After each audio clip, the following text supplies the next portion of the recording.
Excel के अंदर date function एक ऐसा फंक्शन है जिसकी मदद से आप डेट रिलेटेड डेटा को इजीली हैंडल कर सकते हो। इस फंक्शन की मदद से आप अलग अलग ईयर, मंथ और डे को सप्लाई कर सकते हैं और उससे मिल के एक डेट क्रिएट करता है जिसको आप अपने फर्दर कैलकुलेशन में यूज़ कर सकते हैं। तो चलिए सबसे पहले इसके सिंटेक्स को देखते हैं। अगर इसके सिंटेक्स की बात करें तो इसके अंदर 3 पैरामीटर्स मौजूद होते हैं जो कि मैंडेटरी होते हैं। पहला पैरामीटर है ईयर का, दूसरा पैरामीटर है मंथ का और तीसरा पैरामीटर है डे का। ईयर वाले पैरामीटर में आपको ईयर एंटर करना होता है, मंथ वाले पैरामीटर में आपको मंथ एंटर करना होता है, यानी कि 1 से लेकर 12 तक कोई वैल्यू को इनपुट करना होता है। और डे वाले पैरामीटर में आपको डे एंटर करना होता है, यानी कि आपको 1 से लेके 31 तक कोई भी वैल्यू को एंटर करना होता है।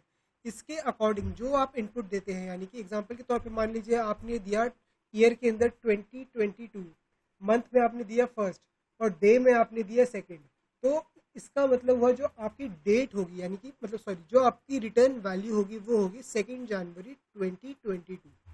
तो इस तरीके से आप इसमें अलग अलग ईयर, मंथ और डे को सप्लाई करके एक डेट क्रिएट कर सकते हो जिसके बेसिस पे आप फर्दर कैलकुलेशन को परफॉर्म कर सकते हो। तो चलिए इसको अब एक एग्जांपल की मदद से देखते हैं।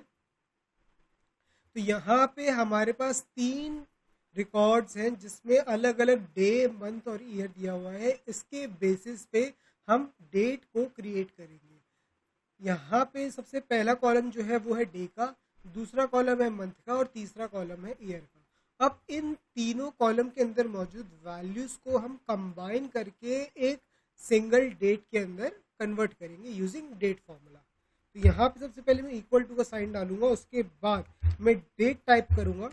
डेट टाइप करने के बाद इसका सबसे पहला पैरामीटर होता है ईयर का। तो ईयर में मैं ईयर वाले सेल का रेफरेंस दूंगा, यानी कि उस सेल का रेफरेंस दूंगा जिसके अंदर हमारी ईयर है। इसके बाद कॉमा देके इसके दूसरे पैरामीटर की तरफ बढ़ूंगा।